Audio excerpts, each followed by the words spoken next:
This last week we heard about Bill and Melinda Gates breaking up after 27 years of marriage. Divorce can be financially and emotionally destructive and certainly a complete stressor on all parties concerned. However, a lot of that is an adjustment period, and folks have tended to thrive once they've been given an opportunity to move to the right environment for them. So, I'm going to give you 7 tips on how to adjust financially after a divorce. The first one is do the math and figure out if you can support yourself financially with the dollars you now earn, plus including the funds that you're going to get out of the divorce, including child support and alimony. A lot of times, if there's a differential, even in community property states, between spouses' income and spouses have been married for a significant amount of time, there can be spousal support ordered by the court to make it equitable. So do the math, figure that out, and then make sure that you're in a good position to be able to move forward, understanding where your finances are. The second thing is to act right away. If you know you're going to need a different job because you need additional income, or you're in a position where there's a difference between what you spend and what you receive, and it's not in your favor, you need to act right away. That's going to take some of the pressure off later on and help you with your current situation a bit too, both mentally and financially. Number 3 is determine your monthly spend. The first step of kind of any financial analysis is to understand kind of where you're at and making yourself a budget. Take a look at where you've been spending money and how much money comes in, how much money goes out. The expenses that you should be thinking about include your mortgage or rent, car payment, utility bills, food costs, insurance payments, any entertainment expenses, child care expenses. Take a look at the full picture. It's important that you take all the numbers that you're responsible for into account when it comes time to analyze your financial position, because you can run into a lot of problems in a really short period of time if you start to overspend. Number 4 is don't panic. If you need to make some reductions, decide where you'll cut it and then start making those cuts. Maybe sell one of the cars to eliminate a car payment, reduce your monthly insurance payments, decrease your phone charges by reducing lines, take a look at bundling some of your utilities and other services where you might be able to get a discount for bundling. Even if cutting back is necessary temporarily while things get better, once finances are under control, it's easier to add back. Number 5 is be honest with yourself in finances. There's a lot of pressure to have and live like everybody else. When you can't afford that lifestyle, it's easy for you to stress.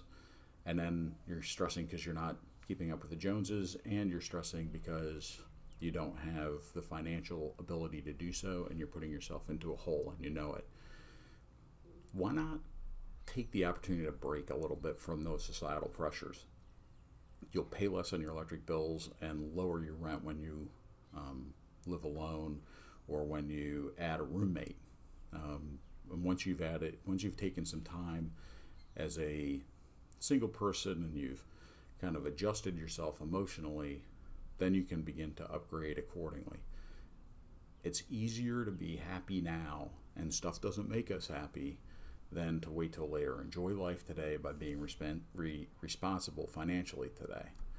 Number 6 is know your tax impacts. Tax season can be a stressful time, and if you're getting divorced now and this is being recorded in May of 2021, you've got plenty of time to kind of plan for your taxes for 2021.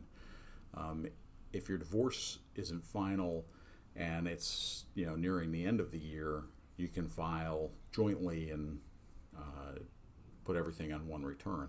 If you've divorced, you can't file jointly, but you may be able to file head of household depending on whether you have dependent children. There's a lot of different tax implications with a divorce, and so you're going to want to have a CPA or attorney working with you to work through those financial implications, especially the tax components. The specifications around who gets custody of kids and who gets to take the deduction for dependents is important as well. So make sure that those are all ironed out as part of the divorce decree. Number 7 is understand the impacts to retirement funds. You've got to be cautious when withdrawing funds from a retirement account. There's a specific segment of the tax code which allows for what's called a quadro, qualified requirement distribution, and that allows for if there's a split of a retirement account, for you to be able to move that retirement account to another retirement account without having to pay taxes or penalties. So it's a QDRO and qualified domestic relations order, and you can kind of move those retirement accounts around, but you're going to need that from the court. And it's important to understand what the tax implications might be. One of the worst things you can do is to dig into those retirement savings to try and bridge the gap. There's ways to do it from a tax perspective that aren't going to kill you with penalties and income taxes. When it comes time to making it through the divorce financially, recognize that millions of people have survived and thrived going through that process. Recall the toughest times you've ever had, and they were probably just prior to this event, and you can realize that you've got enough stick with it, and you've got enough intelligence, and you've got enough drive to be able to get you through the process. If you take advantage of these tips, there should be no reason why, once you get that adjustment period behind you, you can't survive and thrive and drive to FI. Until next time.